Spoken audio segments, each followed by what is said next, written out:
Welcome to the Nerd Party. Hi everyone. Before you watch the next few Babble for Fives, we wanted to give you a quick update as to what you might be seeing on screen. Yes. One of the main features of Season 3 for us has been learning how to use a new camera and all the settings that it has entailed, and that has led to a little bit of a learning curve for us, and there's a couple of things that have been a little not quite up to par in terms of quality in some of the episodes that you're going to watch in Season 3, unfortunately.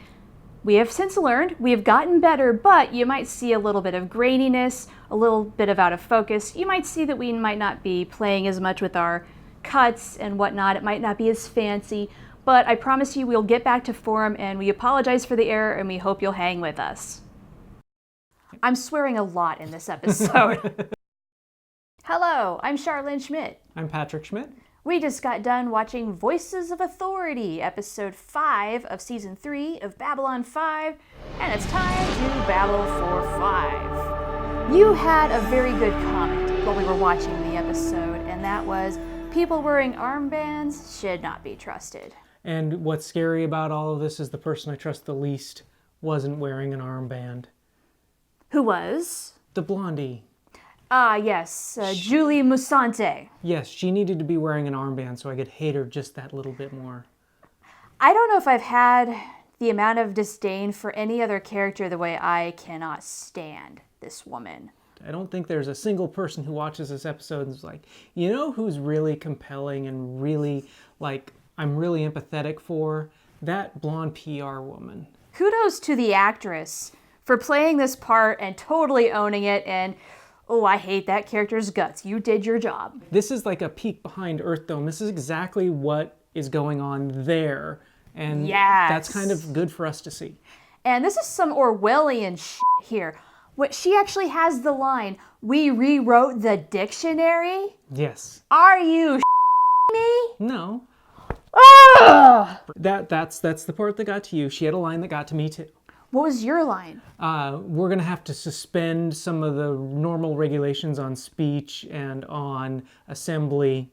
Let's trash the First Amendment until it's more politically feasible. Yeah, so not only do we have Orwellian things going on in our future, but we also have fascism in our future. If there was any doubt, lo and behold, yeah, Clark was behind President Santiago's assassination. This is not a good dude. I'm swearing a lot in this episode. This is an episode that I'm not particularly fond of, in part because of our Ministry of Peace lady. Confession time. I'm totally shipping John and Delenn.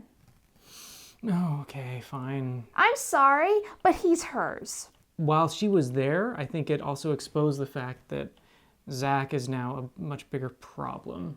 We've had this set up where Zack, as a member of Night Watch, is going to butt heads with Garibaldi.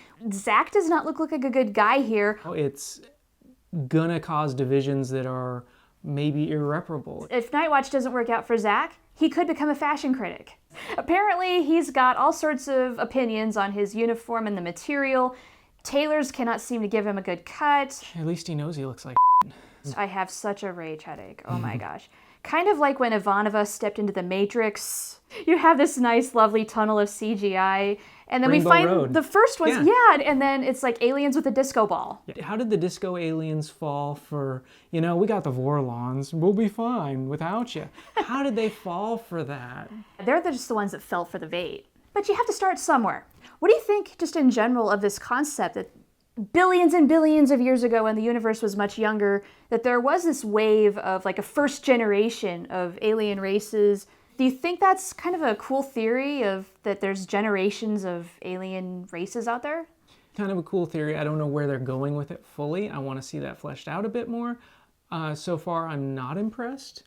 And it's not just the CGI. It's not just Rainbow Road and disco balls. Yeah. I think if they are really the first ones, I think we need to see a little bit more wisdom out of them. You've been through this before. What wisdom did you gain? How can you fight it again differently this time? Now Yes. that I would be interested in. But before we can get to that, we need to get to know them, and we need them to get on board with us. What did you think about Susan and Marcus working together? We haven't seen much of Marcus at all since the first episode, so Yeah. it was kind of nice to see him show back up. Well, I mean, he's a ranger. He's got to go off doing all sorts of crazy secretive things. And speaking of rangers and speaking of gathering intelligence, Yes. how about our boy Char in this episode? Look at him. I will find out. I love these little sequences scattered throughout the episode. He's getting under Delen's skin. He's getting under Garibaldi's skin. He knows there's more going on than meets the eye. The Bible, or whatever it is. The Book of Jaquan. There we go. His Bible. Curious to see where that leads, because the answer might be there. Do you think Garibaldi's actually going to read it? He'll get somebody to read it for him and give him cliff notes. He's going to get the audiobook version. Yeah. I do have one more thing that I want to talk about from this episode, and it's one of my favorite lines, and it comes from Mr. Planet. Mr. Clark? The dude in the planet. Oh, Draal. Yeah, Draal. Okay. Okay. So it comes from Draal, and he's like, stay on the path. He's happy with how things are going, and if Draal's happy, that's probably a good sign. He reminds me a little bit of Dumbledore. Yes. He's got that grandiose voice. And as Susan entered, I just thought he should have said something like, "Welcome to Hogwarts, my child." Something like that. Now that we're no longer under the watchful eye of the Ministry of Peace, we're going to go off and do more Babble for 5 things, like watching more Babble on 5. Oh, and if you like that, how about a like? How about a comment? How about hitting the bell for getting subscription notifications when we post new videos on Sundays? In those comments, though, please, no spoilers. That's absolutely right. Otherwise, we are going to send Night Watch after you, and you do not want that. Even worse, we'll send Blondie after you to make sure your words are right. Okay. I think it's time for a secret meeting. I need the brain bleach really bad.